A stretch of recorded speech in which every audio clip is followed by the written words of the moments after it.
It is getting stronger, and we will likely see this storm turn into a Category 3 later on this afternoon. So the latest stats on the storm are 110-mile-an-hour winds, but honestly, one of the big things that we're going to be taking a look at is just how much rain this thing is going to dump, because if it is going to take as long as it is projected to, and believe me, it's going to take a long time to make its way through the state of Florida, it's going to be raining over the same areas for a really long period of time. So we're looking at well over a foot of rain and the potential for 16 inches of rain or more in some spots. And this is starting to move. We talked to Ken Graham. He said this is slowing down. Right. Which is not a good thing for a storm. What does that mean when it slows down? So the interesting thing about it slowing down is it means it has the potential to gain more fuel, right? Which is more time over warm water. Right, more time over warm water. It's going over the Bahamas. The Bahamas is nothing, but it's not even a speed bump, right? Yeah. The islands are flat. They're tiny. They're not going to be enough to disrupt this storm. So what you're going to have is something that is strengthening right into landfall. It's incredibly warm,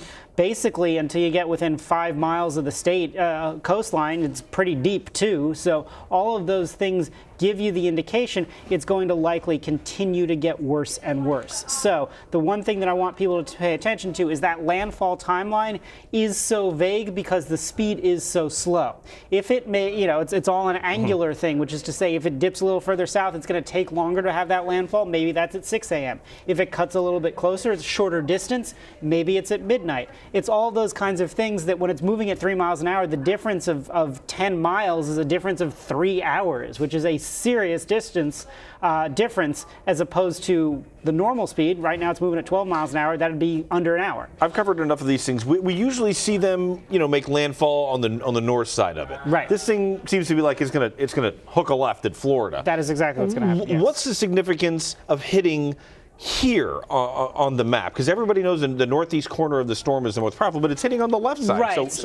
So a couple of interesting things to note. The air still flows around in a counterclockwise fashion, right? It's going to be doing this. So all of the water is going to pile on the entire East Coast, which is why it's the worst possible situation, right? Because you've got the right front of the storm pushing the strongest winds, the heaviest rain, and also the strongest storm surge onto the state. That's a problem. And then when it makes that right-hand turn and goes up the rest of the state, then again, you're still piling that storm surge on. So it's a double whammy. It's the same reason that in the case of Sandy, things were really bad in New York City because it came in at that same angle. Andrew came in at this angle. All of these are serious things. So Dorian has a lot of uncertainty in the exact timing, the exact positioning, but there is going to be devastation somewhere in Florida. The question is just how bad it's going to be. Is it going to be catastrophic, or is it just going to be devastating? And then the other question is going to be exactly when and where. But people in Florida, if they're not preparing or taking this seriously, I don't know what they're doing. The forecast from the Hurricane Center was about as clear as it could be in the discussion last night, which basically said there is no reason.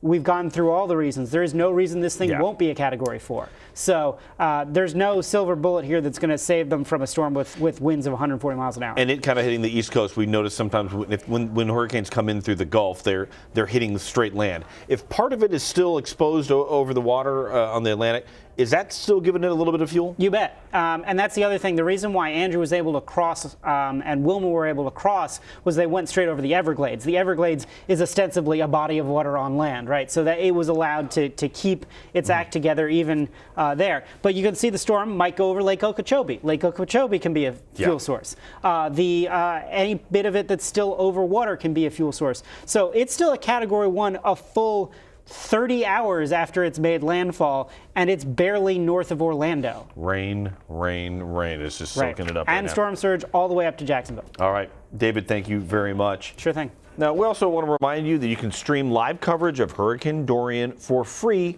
right here on CBSN. And if you're traveling for Labor Day, take us with you. Download the CBS News app. That app, also free.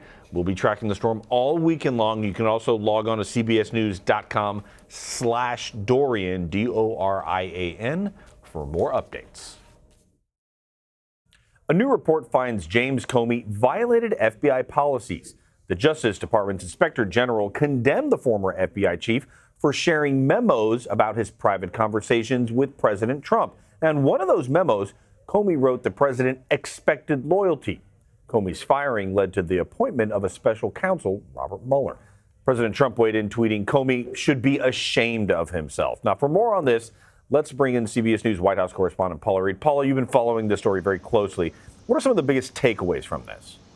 Omar, the biggest takeaway is that the Inspector General found that the former FBI director did not mishandle classified information. And because they only found that he violated procedures and norms, he will not be prosecuted by the Justice Department. That's some good news for him. But what should not be lost in all of this is how significant it is for the leader of the FBI to violate policy. And the Inspector General takes a lot of time in this report to detail just how significant this is. He points out that if the rank and file folks start ignoring policy, sharing sensitive information when they deem it appropriate, the FBI would not actually be able to function.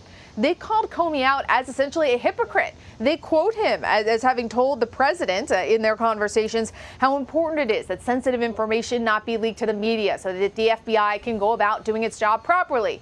And then they note he turned around and leaked information to the press.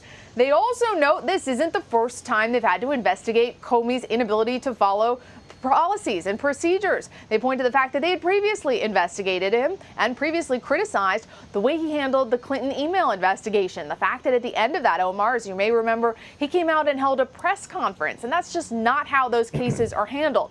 So even though he was cleared on the question of classified